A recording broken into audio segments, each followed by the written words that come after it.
Lipid layer, lipid bilayer. तो ये है एक्जोसाइटोसिस, पहला फंक्शन।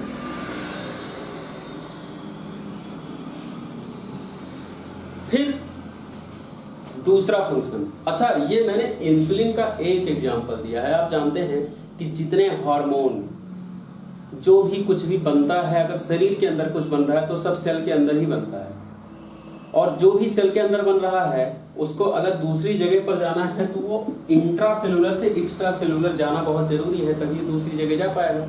तो ये जितने भी मॉलिक्यूल सेल के अंदर बन के बाहर जाते हैं उसको हम लोग क्या कहते हैं, एक्सोसाइटोसिस। मैंने एक एग्जांपल सिर्फ इंसुलिन का दिया है, बाकी आप सेल्फ अंडरस्टैंडिंग कर सकते हैं कि जो भी अंदर से बनकर बाहर गया उसको हम क्या कहते हैं, एक्सोसाइटोसिस। जो सेल के अंदर से बाहर एग्जिट वो क्या है, एक्सोसाइटोसिस। तो पहला फंक्शन एक्सोसाइटोसिस।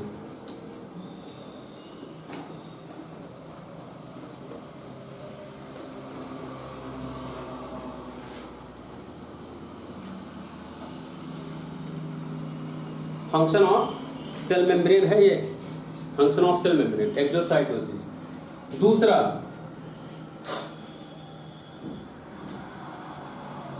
जैसे ये मेम्ब्रेन है,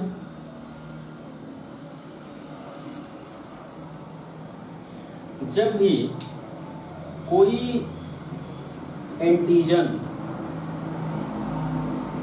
बाहर से आता है, और ये सेल हम मान लेते हैं कि ये सेल कौन सा सेल है, WBC सेल है, ये WBC सेल है। अब कोई एंटीजन आता है,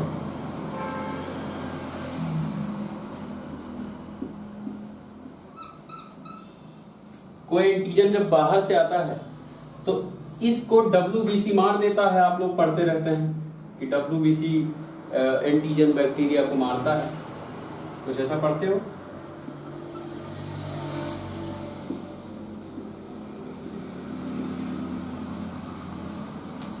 ये एंटीजन को मार देता है। ये मारता कैसे है, और फ्लूइडिटी हेल्प करती है इसमें। फ्लूइडिटी कैसे हेल्प करती है, ये WBC का मेम्ब्रेन क्या है, फ्लूइडिटी कंटेंट है, इसमें फ्लूइड है, ज्यादा कंटेंट फ्लूइड का है, सैचुरेशन ज्यादा नहीं है। अच्छा आपको पता है सैचुरेशन कब बढ़ेगा, मतलब फ्लूइडिटी कब लॉस होगी, जब जो हम लोग बना रहे थे कोलेस्ट्रॉल का सेट करना, उसमें अगर लिपिड के बीच में, जो लिपिड बीच में था, अगर लिपिड के बीच में कोलेस्ट्रॉल ज्यादा भर जाए, जो लिपिड है वो तरल पदार्थ है और कोलेस्ट्रॉल है ऑयली लेकिन हार्ड, तो अगर उस लिपिड में कोलेस्ट्रॉल ज्यादा घोला जाएगा तो वो धीरे धीरे हार्ड हो जाएगा और उसकी वजह से फ्लूइडिटी लॉस चली, फ्लूइडिटी कम हो जाएगी। तो ये जो बैक्टीरिया है ये आया और WBC गया, और WBC क्या करता है, फ्लूइडिटी की वजह से अपने आप को यहाँ इसके ऊपर फैला सकता है। ये फ्लूइडिटी की वजह से, क्योंकि ये फ्लूइड है, क्योंकि ये वाटरी है, ये ज्यादा हार्ड नहीं है, और अपनी फ्लूइड को, अपने फ्लूइडिटी के एक्शन को, मेम्ब्रेन को उसके चारों तरफ धीरे धीरे फैलाकर और आगे बढ़ता चला जाएगा, धीरे धीरे आगे बढ़ता चला जाएगा, और ये बैक्टीरिया हो सकता है आगे की साइड आएगा। तो ये ऑब्वियसली ऐसे तो नहीं रहेगा, अगर ये थोड़ा सा साइड हो जाएगा, क्योंकि इसको पता है कि अब मैं मारा जाऊंगा। ये फ्लूइडिटी धीरे धीरे सील हो जाएगी, ये अपना फ्लूइड चारों तरफ, अपने मेम्ब्रेन को चारों तरफ फैला के, और ये धीरे धीरे सील कर देगा। और अब क्या हुआ, ये जो बैक्टीरिया धीरे धीरे अंदर ले लिया जाएगा। He is weeping now.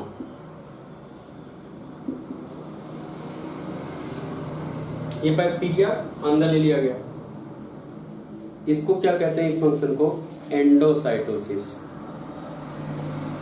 एक क्या था, एक्सोसाइटोसिस, सेल के अंदर से एग्जिट हो रहा था बाहर, अब ये क्या है, एंट्री हो रही है। इसको हम लोग क्या कहते हैं, एंडोसाइटोसिस। तो दूसरा फंक्शन क्या है,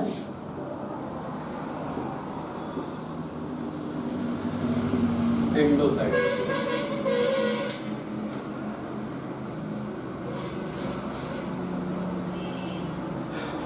एक्सोसाइटोसिस और एंडोसाइटोसिस, और ये डिपेंडेंट किस पे है, फ्लूइडिटी पे।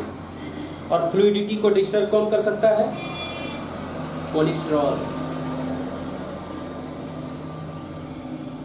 फ्लूइडिटी को कम कोलेस्ट्रॉल कर सकता है, और बढ़ा कौन सकता है पता है,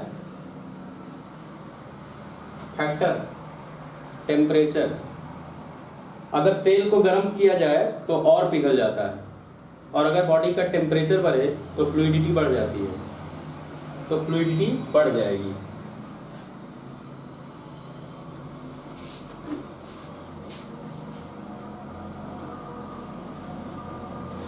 तीसरा फंक्शन जो है सेल मेम्ब्रेन का, वो अपने आप को बनने में हेल्प करना, और खासकर फ्लूइडिटी का।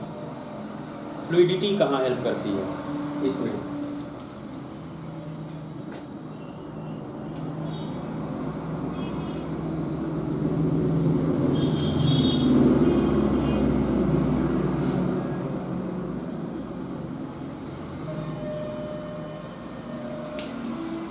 ये एक्चुअली ज़्यादा कुछ नहीं याद करना है, ये फ्लूइड होता है। तो जब नया फॉस्फोलिपिड मेम्ब्रेन तैयार होता है न्यूक्लियस के हेल्प से सेल के अंदर, तो आराम से सेटल हो जाता है फ्लूइड होने की वजह से। उसमें सेटलमेंट में इंजीनियरिंग ज़्यादा नहीं करनी पड़ती है सेल को, और फ्लूइड होने की वजह से आराम से सेटल हो जाता है, और बहुत ज़्यादा फंक्शनाइज नहीं करना पड़ता है। फ्लूइड है, फ्लूइड में जाके मिक्स हो गया, और सेटलमेंट में ज़्यादा कुछ मेहनत नहीं करना है। ये जो प्रोसेस है और इसको ये सेल्फ अपने आप को हेल्प करता है, और ये जो फंक्शन है मेम्ब्रेन बायोसिंथेसिस कहा जाता है। बायो मतलब जीवन, और सिंथेसिस मतलब उत्पन्न होना। तो जो मेम्ब्रेन है उसके अपना जीवन उत्पन्न करने के लिए जो ये जो फ्लूइडिटी हेल्पफुल है, उसको कहा जाता है मेम्ब्रेन बायोसिंथेसिस।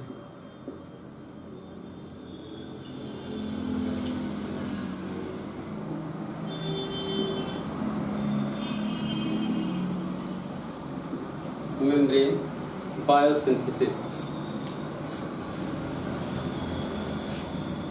अब ये फ्लूइडिटी को अल्टर कौन कौन कर सकता है,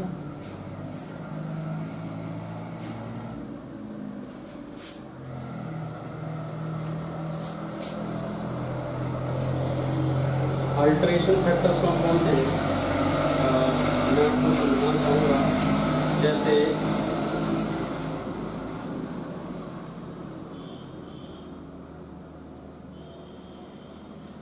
ये है, ये क्या है, फॉस्फेट, और फिर आएगा लिपिड।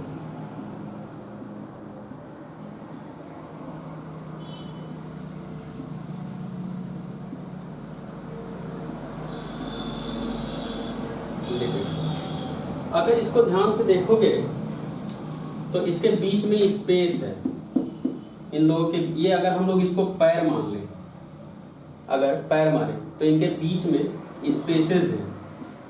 तो अगर जब ये मूवेबल होंगे, जब फ्लूइडिटी का काम क्या है, मूव कराना, जो पीस है उसको मूव कराना। जो बटर है वो उस पर तैर तब पाएगा जब उसको फ्लूइड मिले। बिना फ्लूइड के तो तैर नहीं सकता, पूरा मेम्ब्रेन फ्लूइड होना चाहिए, तब जाके ये इधर उधर तैर सकता है, और तब जाके फंक्शन कर पाएगा, अपने चैनल्स ले जाएगा वहां पर। तो वो कराने के लिए क्या जरूरी है कि इसमें ये फ्लूइडिटी इसमें मेंटेन रहे, और इसकी फ्लूइडिटी मेंटेन रहने के लिए क्या जरूरी है कि ये इसके बीच में स्पेस होना बहुत जरूरी है। यहाँ सैचुरेशन ज़्यादा ना होने पाए, ये ज़्यादा हार्ड ना होने पाए। हार्ड हो जाएगा अगर, जैसे घी है, अगर उसको पिघला देते हैं तो फ्लूइडिटी मेंटेन हो गया, अगर उसको उठा के फ्रिज में रख दिया तो धीरे धीरे हार्ड हो जाएगा, फिर उस पर फ्लूइडिटी नहीं मेंटेन हो पाएगी। वैसे ही अगर ये हार्ड होने लगे तो यहाँ फ्लूइडिटी मेंटेन नहीं हो पाएगी। होगा क्या कि एक सिंगल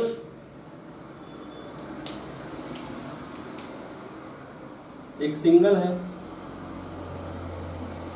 और अगर इसके पास अभी इतनी जगह है और मैं कहूँ कि ये सारे डांसिंग मोड पे होते हैं, जब मूव होते हैं तो ऑब्वियसली ये मूव होंगे, डांसिंग मोड पे होंगे।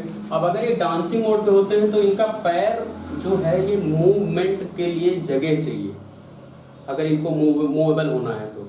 और अगर बीच में कोई आकर भर जाए, कुछ आकर भर जाए, जैसे कोलेस्ट्रॉल होता है, तो अगर बीच में कोलेस्ट्रॉल आ जाए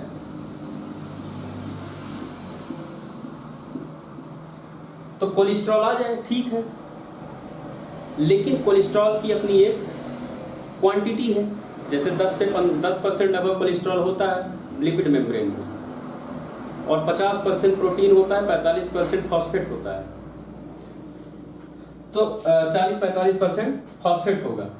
तो ये जो कोलेस्ट्रॉल है, अब अगर इतना ही कोलेस्ट्रॉल है तो ये पैर को चाहे किंक कर दे, डांसिंग मोड पे हो, जैसे यहाँ कोलेस्ट्रॉल सेटल हो जाए, यहाँ कोलेस्ट्रॉल सेटल हो जाए। अब अगर इस पोर्शन पे अगर इनको डांस करना है, अगर डांस करना है दोनों को, तो ये, और डांस मतलब मूव करना है, तो ये दोनों पैर आराम से मूव हो सकते हैं। यहाँ पर इनके पास डांस करने भर की जगह है, ये अपने पैर को इधर उधर हिला सकते हैं। जैसे ये किंग है, ये अपने पैर को हिला सकते हैं और अभी ये मूवमेंट कर सकते हैं। लेकिन अगर यहीं पर कोलेस्ट्रॉल और सेटल हो जाए, कुछ ऐसा, कोलेस्ट्रॉल सैचुरेशन यहाँ बढ़ जाए, अब ये अपने पैर को हिला सकते हैं।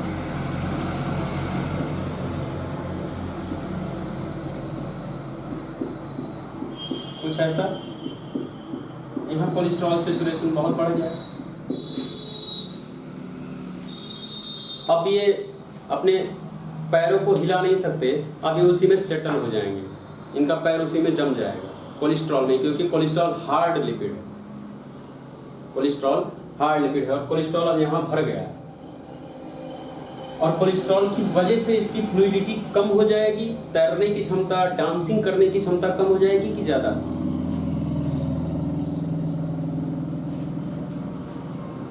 कम हो जाएगी। और जब डांसिंग की क्षमता अगर कम हो गई तो क्या होगा, जब ये पीस यहाँ से इधर जाने की कोशिश करेगा तो ठीक से आ जा नहीं पाएगा, और अगर ठीक से आ जा नहीं पाएगा तो एंडोसाइटोसिस और एक्सोसाइटोसिस पे कुछ अंतर पड़ेगा क्या?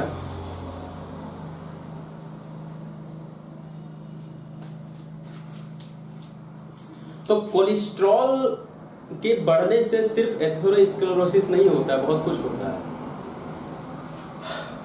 तो ये कोलेस्ट्रॉल सैचुरेशन है, जो कोलेस्ट्रॉल बहुत ज़्यादा बढ़ गया, और ये अल्टर कर सकता है फ्लूइडिटी को, तो फ्लूइडिटी को कम कर सकता है एक्सेस कोलेस्ट्रॉल, और फ्लूइडिटी को बढ़ा सकता है अगर इसी पीस को उठाकर एक तवे पे रख दिया जाए, गरम तवे पे, समझ रहे हो? अगर इसी पीस को उठाकर एक गरम तवे पे रख दिया जाए तो क्या होगा, कोलेस्ट्रॉल भी पिघल जाएगा। कोलेस्ट्रॉल पहले पिघल गया, निकल गया, ठीक है, फ्री हो गए हाथ पैर, डांसिंग मोड पे आ गए। लेकिन अगर उतने के बाद उसको वहां से हटाया नहीं गया तो क्या होगा, जो लिपिड है वो भी पिघलना शुरू हो जाएगा, और अब ये अब ज्यादा पिघल जाएगा, तो क्या, उसको क्या कहते हैं कि फ्लूइडिटी बढ़ गई। तो फ्लूइडिटी को बढ़ा कौन सकता है, टेम्परेचर, बॉडी का टेम्परेचर अगर ज्यादा हो जाए तो, और फ्लूइडिटी को घटा कौन सकता है, कोलेस्ट्रॉल।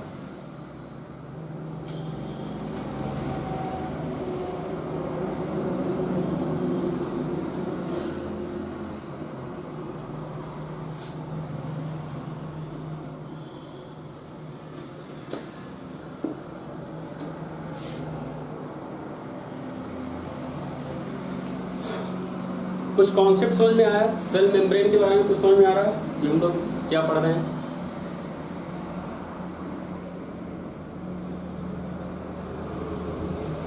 हम लोगों ने आज पढ़ा है, एक्चुअली मैं यहाँ पे लेक्चर ऑफ करूँगा, यहीं तक हम लोग आज पढ़ेंगे, हम लोग बाकी फर्दर कल पढ़ेंगे।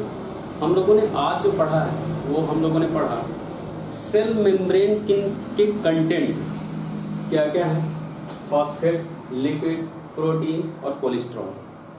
फॉस्फेट क्या है, हाइड्रो, तुम लोग जल्दी जल्दी रिपीट करो तो मुझे लगे कि कुछ पढ़ाई हुई है। फॉस्फेट क्या है, हाइड्रोफोबिक, हाइड्रोफिलिक, फॉस्फेट हाइड्रोफिलिक है और लिपिड है हाइड्रोफोबिक। प्रोटीन का काम क्या है, चैनल क्रिएट करना, रास्ता बनाना। किसके लिए, किन 3 चीजों के लिए, जो बहुत हाई चार्ज मॉलिक्यूल हैं, जो लार्ज मॉलिक्यूल हैं और नॉन लिपिड सोल्यूबल मॉलिक्यूल हैं, उनके लिए रास्ता बनाना प्रोटीन का काम है। कोलेस्ट्रॉल क्या करता है, सैचुरेशन क्रिएट करता है। 10% कोलेस्ट्रॉल होना जरूरी है कि फ्लूइडिटी ज्यादा ना बढ़ने पाए। 10% कोलेस्ट्रॉल होने की वजह से फ्लूइडिटी मेंटेन होती है और बॉन्डिंग बनी रहती है, सैचुरेशन बना रहता है। वो जो फॉस्फोलिपिड्स हैं वो अलग अलग जाते नहीं हैं, उनका अटैचमेंट क्रिएट होता है कोलेस्ट्रॉल की वजह से।